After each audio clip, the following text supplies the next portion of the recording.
হয় দৰ্শকসকল, আমি পচা আলু নিউজ চেনেলৰ পৰা বাগুগাঁৱত বিশেষ কাৰণত উপস্থিত হৈছোহি। বিশেষ কাৰণটো হ'ল মোৰ সন্মুখত থকা ছাত্ৰজনে 10-12ৰ মূৰত এইবাৰ মেট্ৰিক পাছ কৰিবলৈ সক্ষম হৈছে। হয় দৰ্শক, আপোনালোকে ঠিকেই শুনিছে, 10-12ৰ মূৰত এইবাৰ তেওঁ মেট্ৰিক পাছ কৰিবলৈ সক্ষম হৈছে। আহক তেওঁৰ মতামত জানিবলৈ আমি চেষ্টা কৰোঁ। ভাইটি, মই 10-12ৰ মূৰত পাছ কৰা বুলি তই কেনেকৈ গম পালি? মই কি সুধিছোঁ আৰু তই কি উত্তৰ দি আছা? ঐ, কেমেৰাটো বন্ধ কৰচোন, ইয়াক অলপ ঠিক কৰি লওঁ। প্ৰশ্ন মই কৰিম, উত্তৰ তই দি থাকিবি, বুজিছা? কচু বেপাৰী উল্টা পুল্টা কথা ক'লে কাণৰ তলত পৰিব চাবি। এতিয়া এইবিলাক বাদ দে। ছাত্ৰী এজনী পাইছোঁ, তাই বোলে 15-12ৰ মূৰত এইবাৰ পাছ কৰিছে, তাৰ ওচৰত যাব লাগিব। আৰু শুন কচু বেপাৰী, মই তোক যি প্ৰশ্ন কৰিম তাৰে উত্তৰ দিবি। তই কেমেৰা অন কৰ। মোৰ কেমেৰা অনে আছে, তই কৈ থাক। দৰ্শকসকল, কেমেৰা পাৰ্চন মন্টুৰ সৈতে মই বলটো আজি বিশেষ কাৰণত বাগু বস্তিত আহি উপস্থিত হৈছোহি। কাৰণটো আপোনালোকে জানে যে এই ল'ৰাজন 10-12ৰ মূৰত এইবাৰ মেট্ৰিক পৰীক্ষাত উত্তীৰ্ণ হ'বলৈ সক্ষম হৈছে। আহকচোন তেওঁৰ মুখেৰেই শুনো, তেওঁ কিমান নম্বৰ পাই মেট্ৰিকত উত্তীৰ্ণ হ'ল। হয় কচু বেপাৰী, চৰি ভাইটি, তুমি কোৱাচোন কিমান নম্বৰ লাভ কৰি এইবাৰ মেট্ৰিকত উত্তীৰ্ণ হ'বলৈ সক্ষম হ'লা? এবাৰ 99% পাই মেট্ৰিকত উত্তীৰ্ণ হ'লোঁ। কিন্তু তাৰ আগত এটা কথা কৈ, মই ভবামতে পৰীক্ষাটো নহ'ল। মই পৰীক্ষাত লিখি দিলে হয়তো ইয়াতকৈ বেছি নম্বৰ পালোহেঁতেন।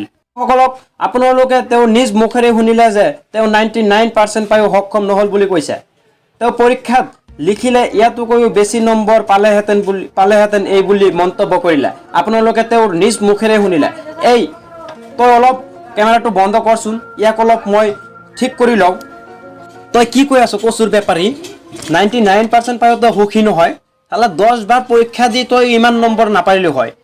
কচুৰ বেপাৰী কেলা, যা, মামাই আমাক পাছ কৰাই দিছে।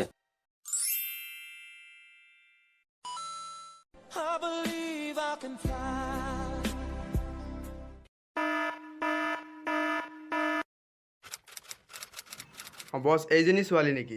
ৰ সুধি লওক। বন্তি, তুমি নেকি 15-12ৰ মূৰত যে মেট্ৰিক পাছ কৰিছা? মূৰত মেট্ৰিক পাছ কৰি লেভেল চাইছা না তাইৰ? ভণ্টি, আমি নিউজ চেনেলৰ পৰা আহিছোঁ। মই গম পাইছোঁ, সেইকাৰণে ইমান সাজি কাজি আহিছোঁ।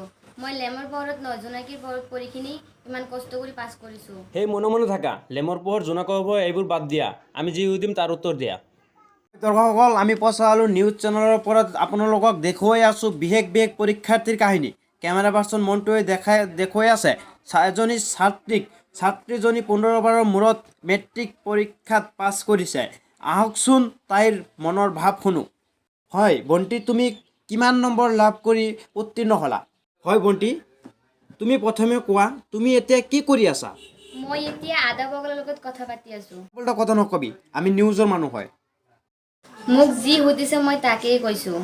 তোক সেইটো সোধা নাই, তোক সুধিছোঁ তই এতিয়া কি কৰি আছ? মই এতিয়া মাছৰ ব্যৱসায় কৰি আছোঁ। মানে মই বেলেগৰ পুখুৰীৰ পৰা মাছ চুৰি কৰি বিক্ৰী কৰি আছোঁ। বহুতবাৰ পাব্লিকৰ ধুলাইও খাইছোঁ। হয় দৰ্শকসকল, এইজনী ছোৱালী মাছ চুৰি কৰি বিক্ৰী কৰি পঢ়া শুনা কৰিছে, বহুতবাৰ পাব্লিকৰ ধুলাইও খাইছে। আমি আৰু জানিম।